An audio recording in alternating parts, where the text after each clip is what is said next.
सोचिए, रात के ठीक 1:05 का वक्त, तारीख है 7 मई 2025। बॉर्डर के उस पार का आसमान अचानक से तेज रोशनी और धमाकों से दहल उठता है।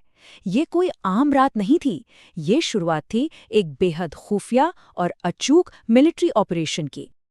आज के इस सोर्स बेस्ड विश्लेषण में हम इसी 25 मिनट की आधी रात वाली एयर स्ट्राइक की गहराई में जाएंगे, जिसे रिपोर्ट्स में ऑपरेशन सिंदूर का नाम दिया गया है।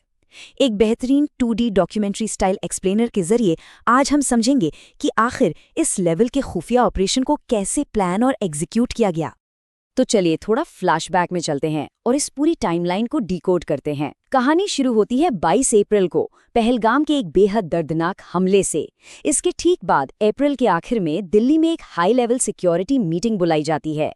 फिर 5 मई आते आते ऑपरेशन का एक सॉलिड ब्लूप्रिंट फाइनल कर लिया जाता है और फिर आता है 7 मई का वो दिन, यानी द मिडनाइट स्ट्राइक।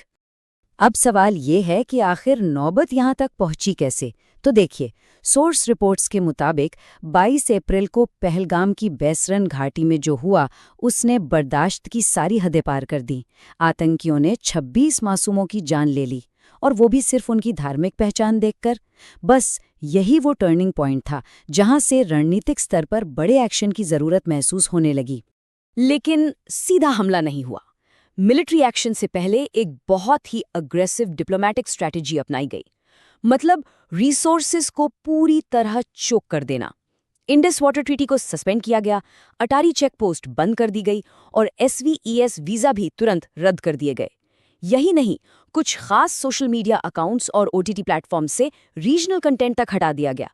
एकदम क्लियर मैसेज था, दुश्मन को कूटनीतिक रूप से पूरी तरह आइसोलेट कर देना। और इधर जब डिप्लोमेसी अपना काम कर रही थी, बैकग्राउंड में हमारी इंटेलिजेंस एजेंसियां दिन रात एक कर रही थीं। सबसे पहले रॉ और NTRO ने मिलकर 21 आतंकी ठिकानों की रियल टाइम मैपिंग की। फिर नेशनल सिक्योरिटी एडवाइजर ने इस लिस्ट को फिल्टर किया और 9 सबसे हाई वैल्यू टारगेट्स शॉर्टलिस्ट किए। और फाइनली प्रधानमंत्री ने इस ऑपरेशन को अपनी हरी झंडी दे दी। अब जरा इस डेटा पर गौर कीजिए। इस मिशन के लिए हथियारों का जो कॉम्बिनेशन चुना गया ना, वो कमाल का था। फ्रंटलाइन अटैक की जिम्मेदारी मिली रफाल और मिराज जेट्स को, जो 550 किलोमीटर रेंज वाली स्कैल्प और हैमर मिसाइलों से लैस थे। और उनको कवर देने के लिए सुखोई MKI जेट्स को सुपरसोनिक ब्रह्मोस और स्पाइस 2000 बमों के साथ तैनात किया गया। हर एक एयरक्राफ्ट, हर एक हथियार का अपना एक फिक्स्ड और अचूक टारगेट था। अच्छा, स्ट्राइक से पहले एक और बड़ा गेम चेंजर इस्तेमाल हुआ और वो थे कामिकाजी ड्रोन्स। बेसिकली ये ऐसे अनमैन्ड एयरक्राफ्ट्स होते हैं जिन्हें जेट्स के जाने से काफी पहले दुश्मन के इलाके में एकदम अंदर तक भेज दिया जाता है।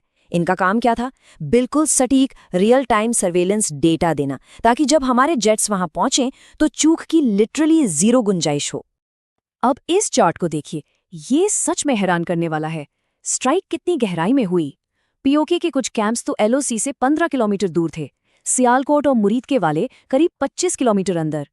लेकिन सबसे चौंकाने वाला आंकड़ा है बहावलपुर हेडक्वार्टर का। ये इंटरनेशनल बॉर्डर से पूरे 100 किलोमीटर अंदर था। सोचिए, 100 किलोमीटर। और यहाँ सोर्स रिपोर्ट्स एक बहुत ही अजीब इत्तेफाक की तरफ इशारा करती हैं। ऑपरेशन से बस 3 घंटे पहले पाकिस्तानी एयरफोर्स के एक सोशल मीडिया अकाउंट से एक पोस्ट आता है। लिखा था, शांति से सो जाओ क्योंकि PF जाग रही है। ये एक बहुत बड़ी ड्रामेटिक आयरनी बन गई, क्योंकि चंद घंटों के अंदर ही फाइटर जेट्स बॉर्डर क्रॉस करने वाले थे। ठीक 1:05 शुरू होती है द फर्स्ट वेव। सबसे पहले मुजफ्फराबाद और कोटली को टारगेट किया गया।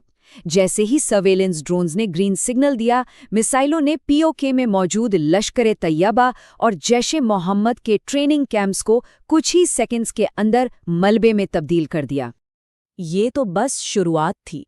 बिना एक पल गंवाए द सेकेंड वेव हिट करती है और इस बार टारगेट बॉर्डर के और भी ज्यादा अंदर थे। सियालकोट, मुरीद के और बहावलपुर।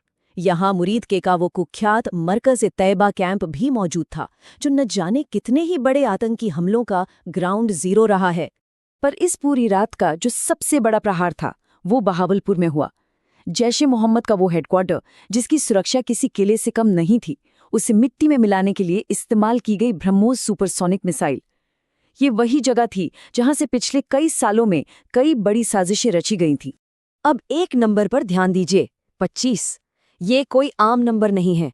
इतनी गहरी प्लानिंग, इतने सारे एडवांस जेट्स का इन्वॉल्वमेंट और अलग-अलग लोकेशंस पर एक साथ एयर स्ट्राइक, ये सब कुछ, ये पूरा का पूरा ऑपरेशन सिर्फ और सिर्फ 25 मिनट के अंदर खत्म कर दिया गया। इनक्रेडिबल स्पीड है माँ। और इन 25 मिनट की छोटी सी विंडो का इम्पैक्ट क्या था? 9, जी हाँ, कुल 9 बहुत बड़े और अहम आतंकी ठिकानों को पूरी तरह से नेस्त नाबूद कर दिया गया। आतंकियों के पूरे इंफ्रास्ट्रक्चर की लिटरली कमर तोड़ कर रख दी गई। सोर्स डेटा एक और बड़ा आंकड़ा सामने रखता है, 100। रिपोर्ट्स के मुताबिक इस स्ट्राइक में 100 से ज्यादा आतंकवादी मारे गए। और ये कोई छोटे मोटे नाम नहीं थे। इनमें टॉप कमांडर्स, पुराने हाईजैक्स के मास्टरमाइंड्स और आतंकी आकाओं के सबसे खास लोग शामिल थे। जाहिर है इतने बड़े ऑपरेशन का एक आफ्टरमैथ तो होना ही था।